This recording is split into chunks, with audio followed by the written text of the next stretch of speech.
우리 함께 인사하겠습니다. 사랑합니다. 축복합니다. 우리 인사하겠습니다. 사랑합니다. 축복합니다. 네, 축복합니다.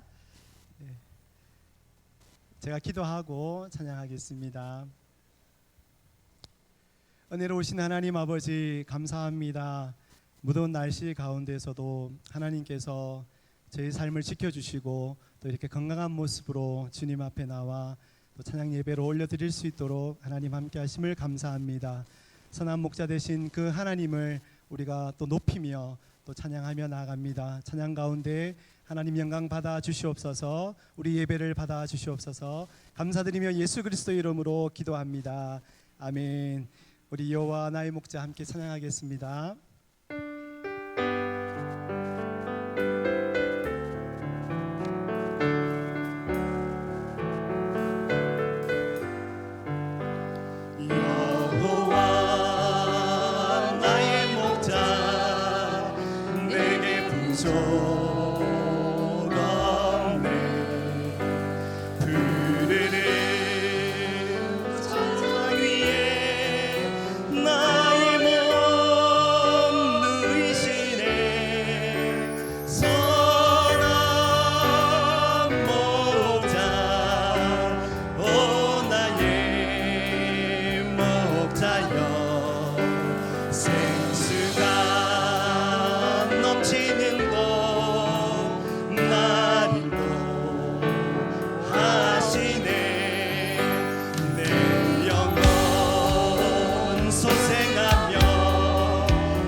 고백하겠습니다. 선한 목자, 선한 목자, 오 나의 목자여, 생수가 넘치는 곳 나리로 하시네. 할렐루야. 힘차게 박수 치면서 찬양하겠습니다.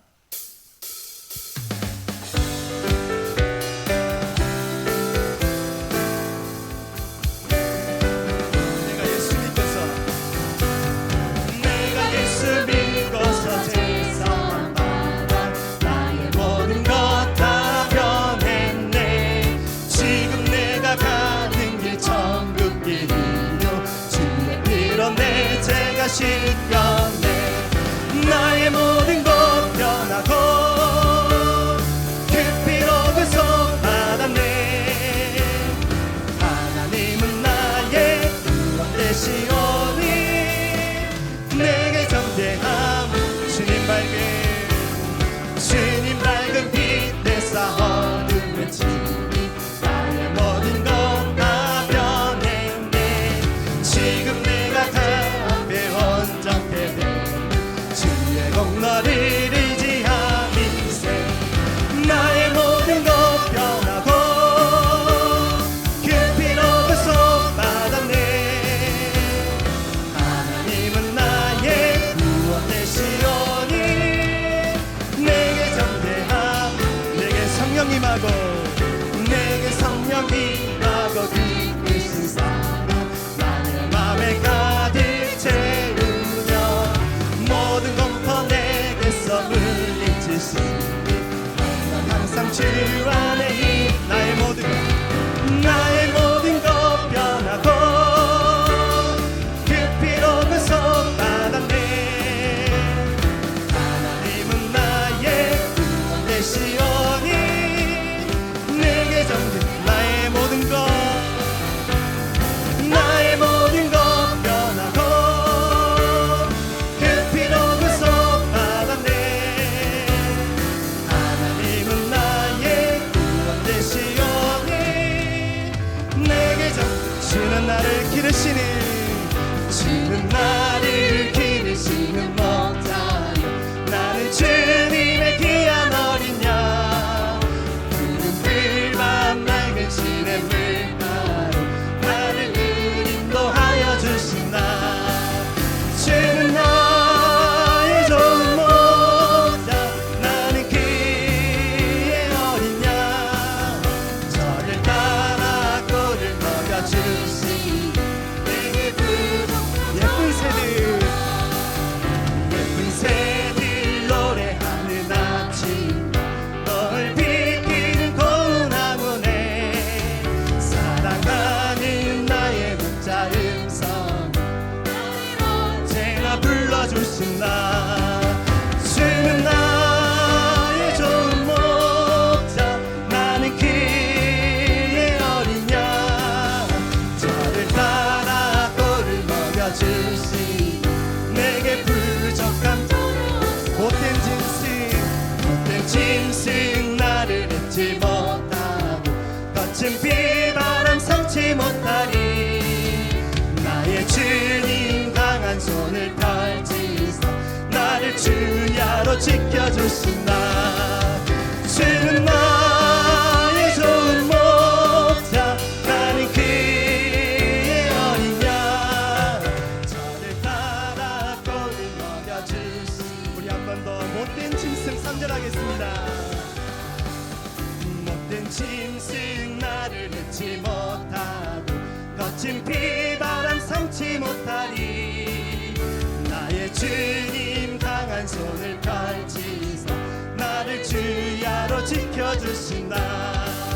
주는 나의 좋은 목자 나는 그의 어린 양 저를 따라 꼴을 먹여주시 내게 주는 나의 목자 주는 나의 좋은 목자 나는 그의 어린 양 저를 따라 꼴을 먹여주시. 우리 한 번 더 고백하겠습니다. 주는 나의 좋은 목자 주는 나의 좋은 목자 나는 그의 어린 양 저를 따라 꼴을 먹여주시 내게 부족한 전혀 없어라. 아멘. 우리 영광의 박수 하나님 앞에 올려드리겠습니다. 할렐루야. 아멘.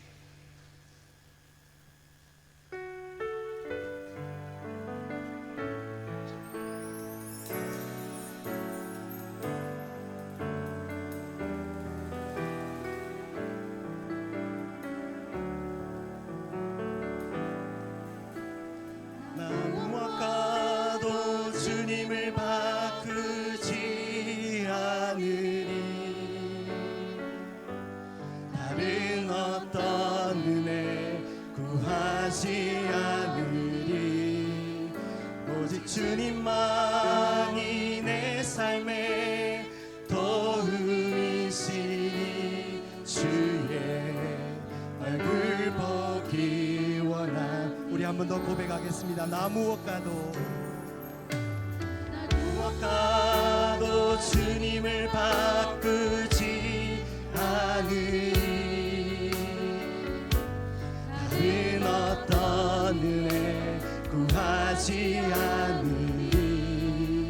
오직 주님만이 내 삶의 도움이시니 주의 얼굴 보기 원합니다.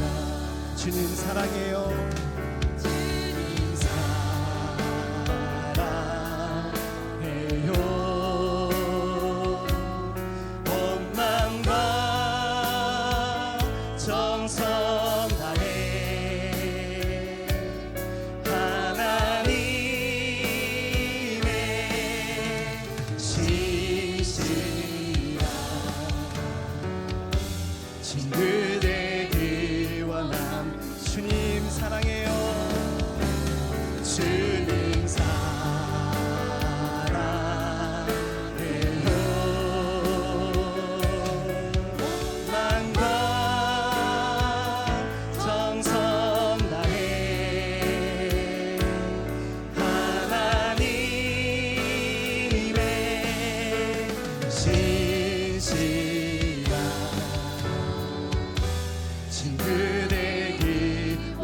한번 고백하겠습니다. 나 무엇 가도 주님을 바꾸지 않으리.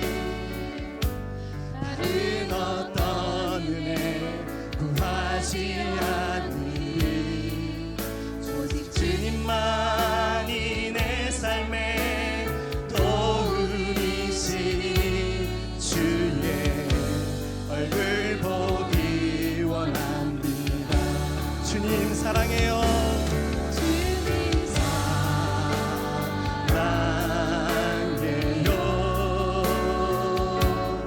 온 마음과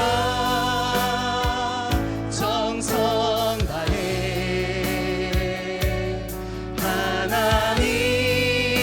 하나님의 신실한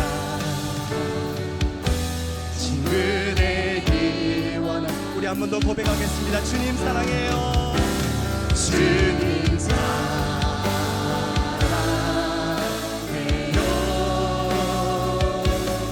온 마음과 정성 다해 하나님의 신실한 친구 되기 원함. 우리 이 시간 예배를 위해서 잠시 기도하겠습니다. 이 시간 안심하여 기도할 때에 하나님 아버지, 오늘도 하나님 앞에 예배 드릴 때에 온 마음과 정성 다하여 하나님 앞에 드려지기를 원합니다. 예배 가운데 성령 하나님 함께하여 주시고 우리 예배를 기쁘게 받아 주시옵소서. 하나님 기쁘시게 하는 예배 될 수 있게 달라고 이 시간 하나님 앞에 기도하겠습니다.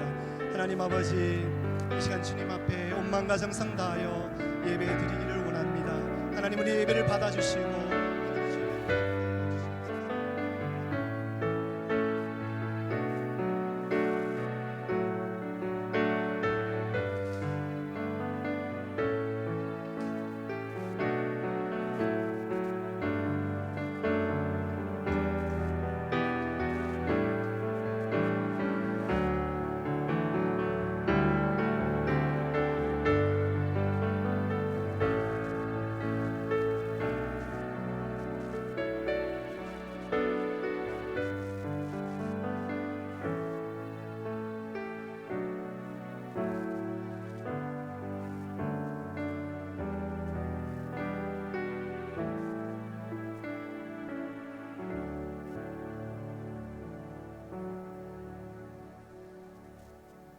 정계숙 권사님 기도 인도하시겠습니다. 천지 만물을 주관하시는 하나님 아버지, 무더위로 지치기 쉬운 계절에 지난 한 주간도 사랑으로 지켜주시고 이른 아침부터 이 시간까지 예배의 자리로 인도하신 하나님께 감사와 찬송을 올려드립니다. 우리가 아직 죄인 되었을 때에 택하여 주셔서 하나님의 생명 주머니 안에 있게 하심을 감사드립니다.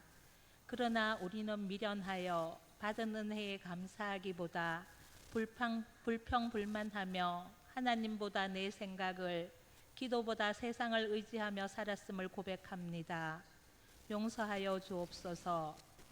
하나님, 이 시간도 세상은 전쟁과 지진, 폭염 등 자연재해로 고통받는 이들이 너무나 많습니다. 하루빨리 전쟁이 끝나게 하시고 주님이 주시는 샬롬을 모두가 누릴 수 있게 도와주옵소서. 하나님, 이 나라를 위해 기도합니다. 정치, 경제, 문화, 교육이 바로 서게 하시고 세우신 위정자들이 국민들을 진정으로 사랑하는, 나보다 남을 낮게 여기는 나라 되게 하옵소서. 하나님, 우리 교회를 위해 기도합니다. 말씀 위에 굳게 서게 하시고 사랑과 은혜가 넘치는 교회, 연약한 성도들을 세워주는 교회 되게 하옵소서. 먼저 큰 용서를 받은 우리가 용서에 실패하는 성도가 되지 않게 하소서. 교육부 여름 행사를 아무런 안전사고 없이 무사히 마치게 하심을 감사드립니다. 남은 청년부 수련회도 지켜주셔서 다음 세대가 말씀 가운데 하나님을 경외하며 자라게 하옵소서. 수고하시는 교역자들과 교사들에게 지혜 주시고 건강 주셔서 아이들을 사랑으로 돌보게 하옵소서. 오랫동안 수고하신 위임 목사님, 남은 사역 잘 마무리할 수 있게 건강 주시고 영육 강건하게 하시옵소서. 새로운 목사님을 청빙할 때 선한 목사님을 청빙할 수 있도록 하나님이 역사하시고 간섭하여 주옵소서. 언어와 문화가 다른 곳에서 복음 전하시는 선교사님들을 지켜주시고 그들이 밟는 땅이 복되게 하시며 하나님의 나라가 확장되는 놀라운 역사가 있게 하옵소서. 예배를 위해 보이지 않는 곳에서 봉사하는 분들이 섬긴 가운데 기쁨과 감사가 넘치게 하옵소서. 원치 않는 육신의 질병과 마음의 병, 물질의 어려움 등으로 고생하는 성도들에게 낙심하지 않게 하시며 라파의 하나님이 치유하여 주시기를 기도합니다. 이 시간 사랑하는 구금선 목사님 말씀 전하실 때에 주님의 자녀로 다시 태어난 우리도 변화된 삶을 살아갈 힘을 얻게 하옵소서. 정성으로 준비한 합주단의 찬양을 기뻐 받으시고 그들의 삶에 복 내려 주옵소서. 들을 귀가 있는 자 되게 하셔서 처음 사랑을 잊어버리지 않고 삶 가운데서 천국을 누리며 살아가는 예천교회 성도들 되게 하옵소서. 우리를 위해 목숨까지 버리신 예수님 이름으로 기도드립니다. 아멘.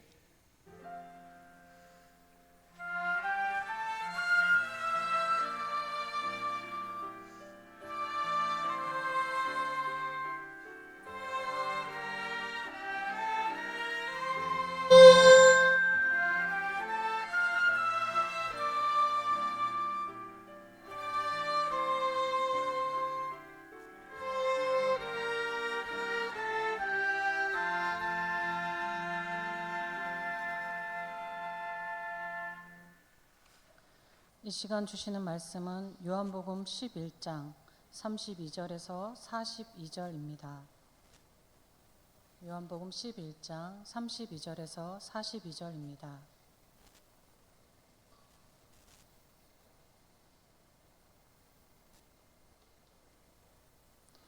마리아가 예수 계신 곳에 가서 배웠고 그 발 앞에 엎드려 이르되 주께서 여기 계셨더라면 내 오라버니가 죽지 아니하였겠나이다 하더라.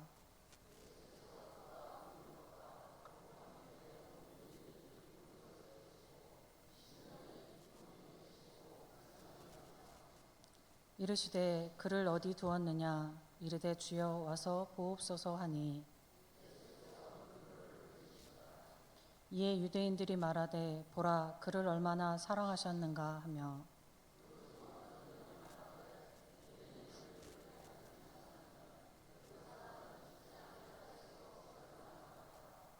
이에 예수께서 다시 속으로 비통히 여기며 무덤에 가시니 무덤이 굴이라 돌로 막았거늘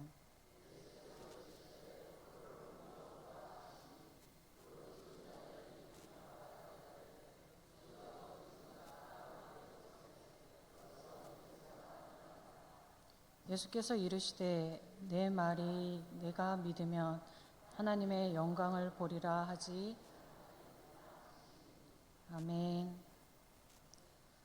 이 시간에는 합주단의 찬양이 있고 노아은 청년의 찬양이 있는데 노아은 청년이 인도네시아 단기 선교를 다녀와서 감사하는 마음으로 찬양한다고 합니다. 합주단의 찬양과 노아은 청년의 찬양이 있겠습니다.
합주단의 아름다운 선율을 따라서 이쪽 끝에서부터 성도님들 이렇게 살펴보고 위층을 다 살펴봤는데 모르는 얼굴이 한 분도 안 계시네요.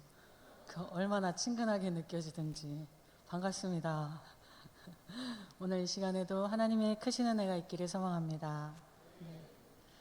오늘 본문의 내용은 예수님이 십자가에 죽으시기 한 3, 4개월 전에 있었던 사건에 관한 이야기를 기록하고 있습니다. 예수님께서 요단강 건너편에 요한이 세례를 베풀던 곳에 머물러 계실 때에 어떤 사람이 소식 하나를 들고 예수님을 찾아왔습니다. 그 사람이 가져온 소식은 베다니에 살고 있는 마르다와 마리아의 오빠 나사로가 병들었다는 것을 전하는 소식이었습니다. 당시 예수님이 요단강 건너편 요한이 세례를 베푸시던 곳에 머물러 있게 되신 이유가 있었습니다. 6월절 절기였던 수전절에 예수님이 예루살렘 성전에 가셔서 가르치고 계셨을 때 유대인들이 질문 하나를 했습니다. 당신이 이제 누구신지 이야기해달라는 그런 의미였습니다. 당신이 그리스도이시면 확실히 말하시오. 예수님의 많은 이적을 행하시는 능력과 말씀을 보고 들은 유대인들이 어쩌면 예수님이 자신들이 기다리던 메시아가 아닐까 하는 의문을 가지고 있었습니다. 그래서 그들은 예수님의 정체를 확인하고 싶었던 것 같습니다. 그런데 그들의 질문은 예수님을 메시아로 믿기 위한 순수한 질문이기보다는 예수님을 고발할 근거를 찾으려는 의도가 숨어 있는 질문이었습니다. 이들의 질문에 예수님은 자신은 선한 목자이며 자신은 아버지와 하나라고 말씀하셨습니다.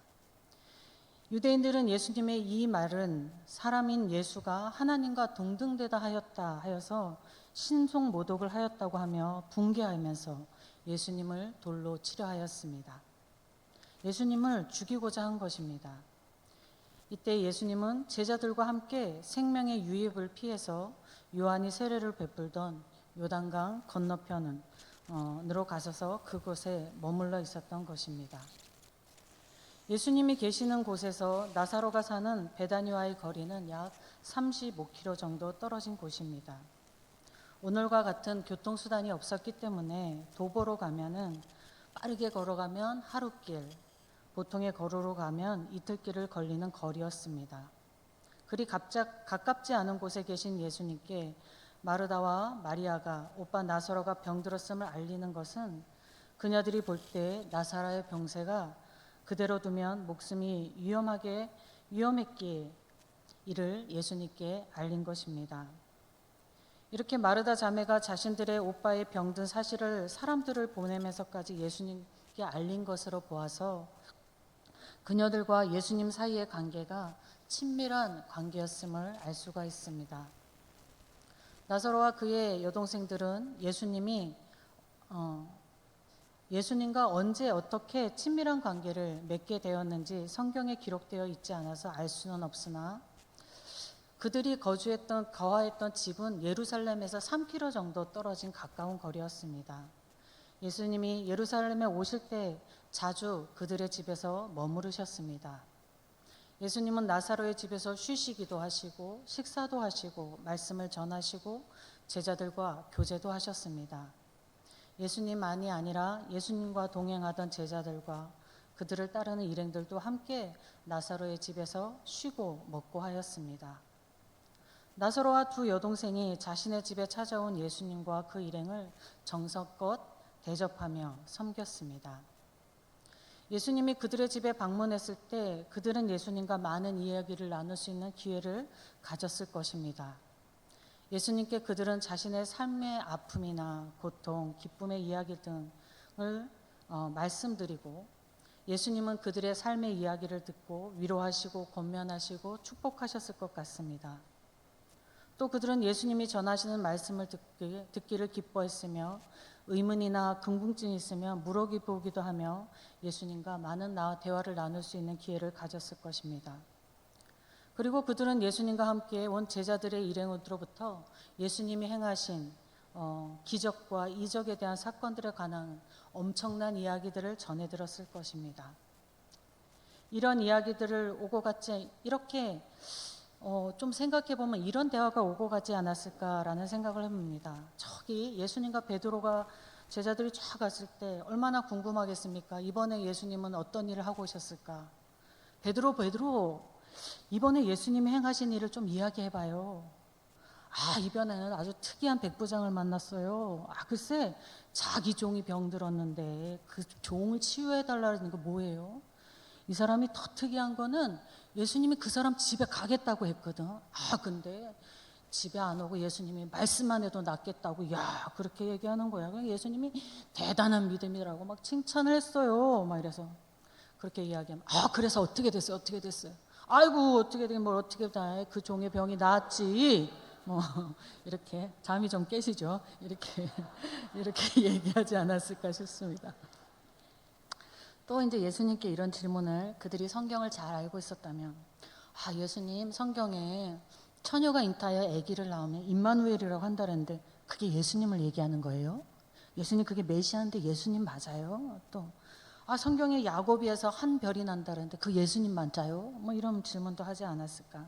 아마 저 같으면 했을 것 같습니다. 그들은 궁금한 것들과 생각들을 가지고 있다가 예수님이 오시면 질문하고 그리고 예수님께 대답을 듣지 않을까 싶습니다. 예수님과의 대화의 내용은 우리가 다 알 수 없지만 이와 비슷한 대화들이 오고 가지 않았을까 싶습니다.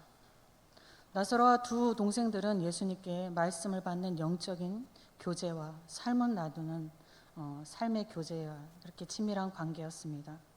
그들은 예수님과 매우 특별한 관계라고도 할 수 있겠습니다. 예수님과 그들의 관계를 주위 사람들도 알고 있었습니다. 사람들은 나사로를 일컬어 예수님이 사랑하는 자라고 칭하였습니다. 이 사랑하는 자는 친구 간의 우정으로 매우 다정한 관계를 의미합니다. 이 단어가 예수님과 나사로가 허물없이 지내는 친구처럼 가까운 사이였음을 말해줍니다. 여러분, 주님과 이런 대화를 하고 제자들과 직접 예수님이 행하신 일들을 이야기하고 들을 수 있다면, 들을 수 있었던 나사로와 마르다와 마리아가 부럽지 않으십니까? 또 예수님께 직접 맛있는 음식을 대접할 수 있고 편안한 잠자리를 제공해 드릴 수 있다는 것도 부럽습니다. 예수님이 우리 집에 오셨는데 아주 내 안방을 내어주고 제일 깨끗한 침구를 내어드리면 예수님 여기서 하룻밤 주무세요 라고 할 수 있으면 얼마나 좋겠습니까? 솜씨는 없지만 제가 제일 잘하는 소갈비입니다 이래가지고 소갈비 한 대접해드리면 얼마나 좋겠습니까? 그런데요, 우리가 이 당시 나사로의 죽음을 경험하는 이 당시 나사로와 마르다 그리고 마리아보다 그리고 예수님과 동행하며 동거했던 제자들보다 우리가 더 큰 예수님과 더 친밀한 관계를 누리고 있습니다. 그것은 그리스도의 영이신 성령께서 우리 성도 안에 오셔서 거하심입니다. 주님이 한시도 우리 곁에서 떠나지 아니하시고 우리와 함께 계십니다. 그러니 우리는 항상 주님께 질문할 수 있고 주님께 좋은 것을 대접할 수 있습니다. 우리가 주님께 좋은 것을 대접한다. 아니, 내가 소고기를 먹으면 예수님도 드시는 건가? 라고 생각할 수 있는데 예수님께 좋은 것을 대접한다는 것은 예수님이 원하시는 삶, 거룩한 일상을 사는 것입니다. 거룩한 일상을 살아 주님께 좋은 것을 많이 대접하는 여러분 되시기를 축복드립니다. 마르다와 마리아가 친밀한 예수님께 나사로의 병든 사실을 알리는 것에 있어서 특이한 점이 있었습니다. 그들은 예수님께 병든 오빠를 위해 도움을 구하지 않고 단지 알리기만 했습니다. 이것을 두 가지 가능성을 두고 추리할 수 있는데, 하나는 유대 지역으로 그 예루살렘과 나사로가 있었던 거리가 3km 정도라서 매우 가까운 거리였기 때문에 예수님이 나사로가 있는 곳으로 오시게 되면 돌로 치려 했던 그 유대인들이 예수님을 돌로 치려하고 잡으려 하는 그러한 위험에 처할 수 있기를 알고 있었기 때문에 예수님을 오시라고 하지 않을 수 있었다는 것입니다. 오빠의 병을 알리기만 한 것은 그 두 자매가 예수님을 보호하려는 예수님의 향한 애틋한 마음에서 나오는 배려라고 볼 수 있습니다. 예수님이 죽은 나사로가 있는 곳에 나중에 이제 베다니로 오시게 되는데 마르다와 마리아가 똑같은 말을 했습니다. 주께서 여기 계셨다면 오빠가 죽지 않았겠습니다. 이 말은 그녀들이 예수님께 사람을 보냈을 때 그래도 예수님이 좀 오셨으면 좋겠다 하는 마음이 있었다는 것입니다. 그렇지만 예수님이 위험에 처할 것을 알고 있어 그 상황에서 차마 예수님을 오라고는 하지 못했다는 것입니다. 또 하나의 추정을 해보는 것은 예수님께서 하인의 중풍병을 고쳐달라고 하던 백부장이 주님 말씀만 하시면은 치유될 것을 믿었던 것처럼 예수님이 오시지 않고 단지 말씀만 하셔도 나을 수 있었다는 믿음이 있었기 때문일 수도 있습니다. 두 자매는 진정으로 예수님을 사랑하고 또 신뢰하였으므로 예수님께 고하는 것만으로 만족하였던 것이다 라고 할 수 있겠습니다. 또 그녀들에게는 자신들이 원하는 것을 구하지 않고 주님의 뜻이 어디에 있든지 그대로 따르겠다는 마음이 있었음입니다. 두 자매와 예수님의 이 친밀함은 사람과 사람 사이의 친밀함을 넘어선 것이었습니다. 예수님이 나사렛의 소식을 듣고 머물러 있던 곳에서 이틀을 더 계시기는 했었지만 제자들의 만류에도 생명이 위험이 있는 베다니로 가셨습니다. 그리고 먼저 마르다와 마리아를 만났습니다. 예수님이 계셨으면 오빠가 죽지 않았을 것이라고 이야기하는 마르다에게 예수님은 내 오라비가 다시 살아날 것이다 라고 말씀하셨습니다. 그 말씀에 마르다는 마지막 날에 부활 때에 다시 살아날 줄을 내가 아나이다 라고 말합니다. 마르다가 온전하지는 않았지만 부활 신앙을 가지고 있었습니다. 또 마르다는 참 위대한 신앙의 고백을 합니다. 이르시되 주여 그러하여다 주는 그리스도시요 세상에 오시는 하나님의 아들이신 줄 내가 믿나이다. 이 고백은 가이사랴 빌립보에서 베드로가 고백한 주는 그리스도시요 하나님의 아들이시니다 라고 고백한 그 고백과 같은 고백입니다. 마르다는 예수님이 하나님의 아들, 신적인 존재이시며 메시아이심을 믿는 믿음과 부활 신앙을 소유한 아주 큰 믿음의 사람이었습니다. 마르다와 마리아가 자신의 원하는 것을 구하지 않고 주님의 뜻이 어디에 있든지 그대로 따르기를 선택한 것은 예수님에 대한 이러한 믿음이 있기에 가능했다라고 할 수 있겠습니다. 우리가 잘 알고 있듯이 예수님은 나사로가 죽은 지 4일이 지나서야 나사로가 있는 베다니로 오셨습니다. 유대인들의 전통관념에서는 죽은 지 사흘간은 그 시체가 영원히 그 시체 주위를 완전히 떠나지 않는다는 믿음이 있었습니다. 성경에 따른 믿음은 아니지만 따라서 죽은 지 나흘이 되었다는 것은 유대인들의 관념으로서 이제 나사로는 영원히 완전히 떠나서 다시는 회생할 가능성이 없이 진짜 최종적으로 죽은 상태에 이르렀음을 의미합니다. 예수님은 하나님께 기도하신 후에 유대인에게 있어서 완전히 죽은 나사로, 썩은 냄새가 나는 나사로에게 큰 소리로 나사로야 나오너라 라고 하고 부르셨습니다. 예수님의 부르심에 나사로가 무덤에서 살아나왔습니다. 나사로의 이 부활 사건 후에 두 가지 측면의 일이 일어납니다. 하나의 측면은 예수님이 하신 이 일을 본 많은 유대인들이 예수님을 믿기 시작한 것입니다. 또 다른 측면은 많은 사람들이 예수를 믿게 되는 것을 보고 두려웠던 종교 지도자들이 예수님은 물론이고 나사로마저 죽이려는 의도를 가지게 되는 것입니다. 사람들이 예수를 믿게 되든지 아니면 예수를 죽이고 나사로를 죽이고 하려 하든지 이 두 사건은 모두 예수님이 메시아임을 증명하는 증언이 된다라고 볼 수 있습니다. 나사로의 부활은 마리아와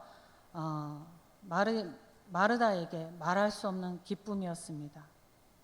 나사로는 물론이고 마르다와 마리아가 예수님께 큰 은혜를 받았음입니다.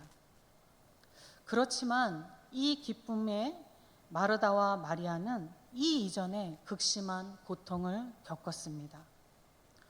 한 정신과의 의사의 칼럼에서 이런 글을 보았습니다. 사람이 사람을 사랑하는 사람을 먼저 보내는 일은 엄청난 스트레스로 심리적 고통을 넘어 몸에도 부정적인 영향을 준다. 한 연구에서는 사별 첫 주에는 심장마비의 위험성이 6배나 증가한다라고 하였습니다. 나에게 소중한 사람, 사랑하는 사람의 죽음으로 인해 겪는 심적 고통이 극심하여 몸에도 큰 영향을 준다는 것입니다. 이 사별의 고통을 마리아와 마르다가 겪었습니다.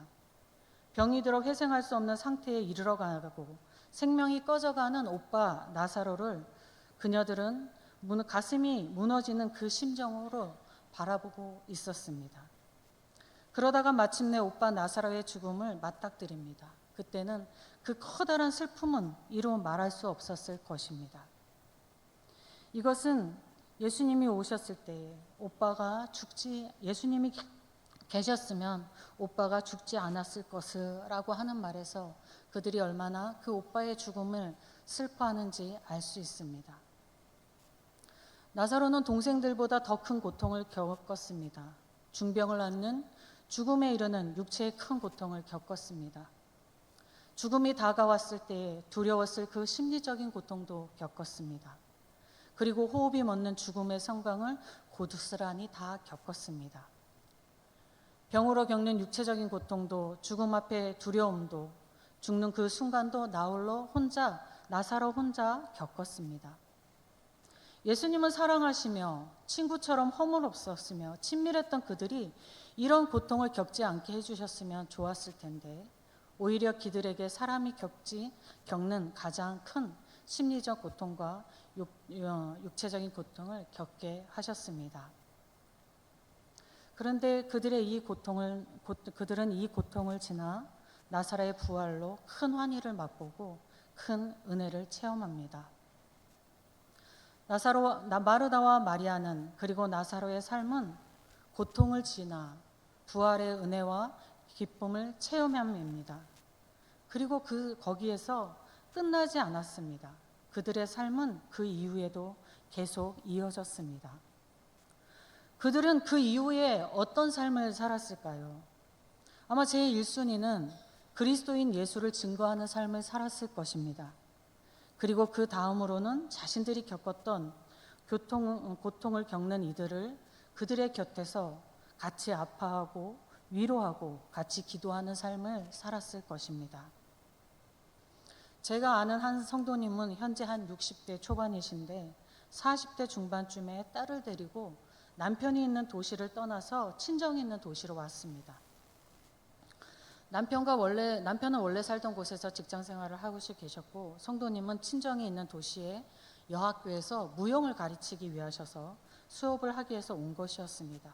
참 예쁘셨고 무용을 오래 해서 참 샬랄라 하셨습니다. 지금도 샬랄라 하세요. 60살 넘으셨는데 열정도 많으셨고 새로운 교회에 적응도 잘 하셨습니다. 좀 부담스러울 정도로 적극적인 신앙생활을 하셨습니다. 그런데 그 성도님이 시간이 흘러서 새로운 교회의 성도들과 이제 가까워졌을 때 이런 간증을 합니다. 사실 내가 남편이 있는 곳에서 혼자 딸아이를 데리고 온 것은 남편과 헤어질 결정을 하고 온 것이었습니다.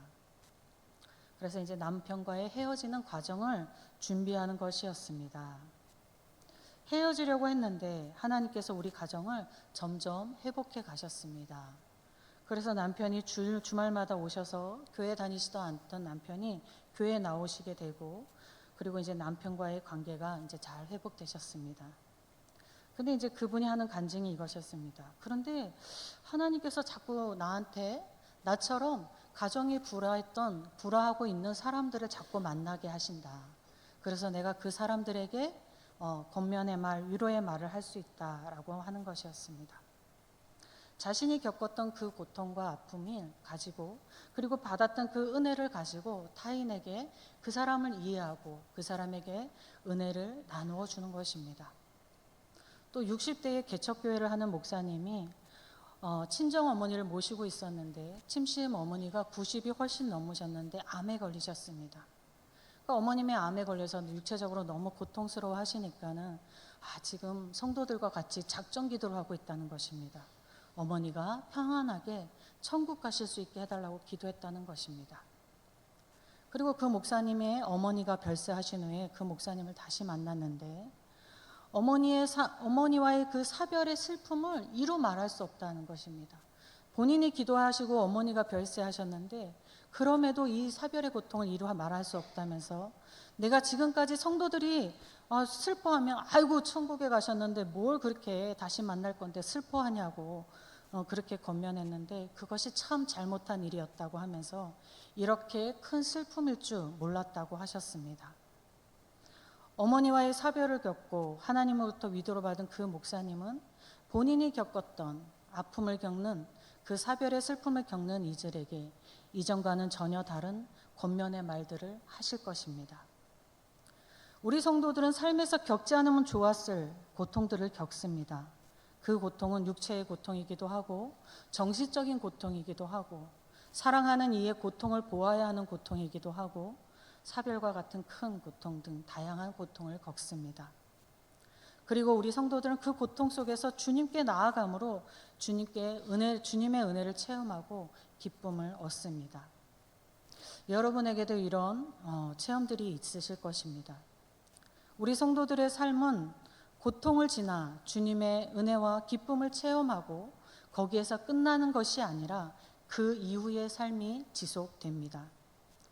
여러분이 체험한 은혜는 여러분에게서 멈추는 은혜로 하나님이 주신 것이 아니라 여러분을 통해서 다른 이에게 흘러가라고 주신 것입니다. 여러분 하나님께서 받으신 은혜가 있으시죠? 하나님께서는 여러분이 받은 그 은혜로 다른 이의 고통과 아픔을 위로하고 권면하며 회복해 하는데 사용하기를 원하십니다. 여러분을 통해 예수 그리스도의 복음이 증거되고 여러분을 통해 주님의 은혜가 흘러가 위로와 회복의 역사가 충만하게 이루어지기를 주님의 이름으로 축복드립니다. 아버지 하나님 감사합니다. 저희들을 사랑하여 주시고 저희들을 친구 삼아 주시며 저희와 동거하시며 저희와 함께 거하시니 감사합니다. 언제나 저희와 함께 거하시는 우리 하나님의 은혜를 기억하며 하나님께 질문하고 하나님이 기뻐하시는 삶 살아낼 수 있는 저희들 되게 하여 주시옵소서. 오늘 한번 우리의 삶을 돌아보게 하셔서 우리가 받은 은혜를 곱씹어 보게 하시고 이 그 은혜를 가지고 내 주위의 사람을 섬겨 나갈 수 있는 저희 되게 하여 주시옵소서. 그로 인하여서 더 많은 은혜를, 더 많은 생명의 샘과 같은 그 은혜들을 누리게 하시고 그 생물과 같은 그 은혜를 흘러보내는 저희 되게 하여 주시옵소서. 이끄시고 은혜 주실 하나님께 감사드리며 우리 주 예수 그리스도의 이름으로 기도드립니다. 아멘. 찬송가 322장입니다.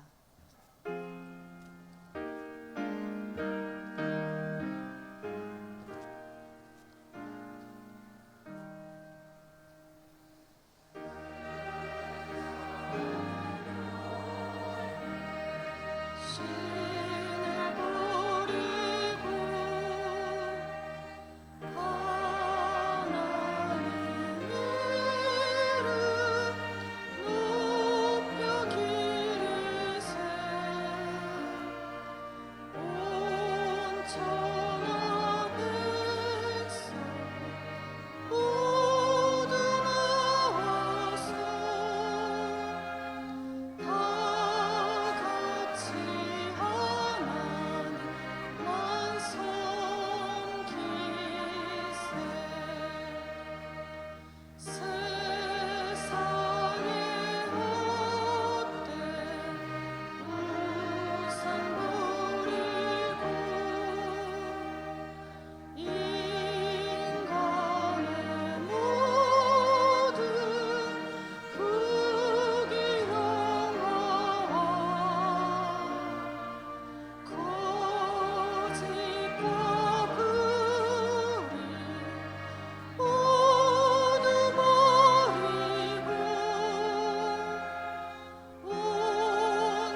위임 목사님 나오셔서 교회 소식 전해주시고 축도하시겠습니다.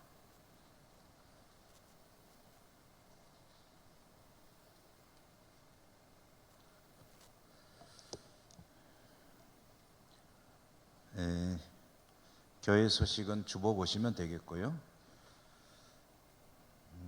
오늘 중식을 위해서 사회전도에 수고해 주셨음에 감사드리고, 또 최은주 집사님 떡과 과일을 제공해 주셔서 감사하고요.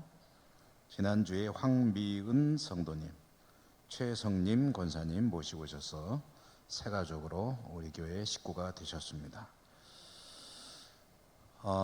더운데 참 이렇게 시원한 데서 하나님께 예배드리고 행복하시죠? 할렐루야. 가장 큰 복을 여러분 누리고 계십니다. 하나님을 예배하는 복, 그리고 또 이렇게 성도의 교제를 나누는 복, 또 교회를 주님 우리의 헌신하고 충성하는 복, 우리 또 아은이 연주를 감상하는 복, 합주단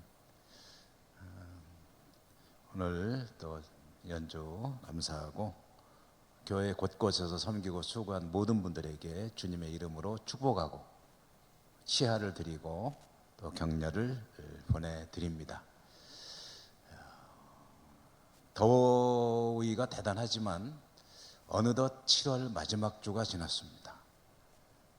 여러분 7월 한 달 잘 견디셨고요. 8월도 잘 지내시고 건강 유념하시고, 또 조금만 더 참으시면 선선한 가을바람이 불어옵니다. 그날을 기다리며 건강 유념 잘 하시고 잘 지내시기를 또 당부를 드립니다. 오늘도 수고 많이 하셨습니다.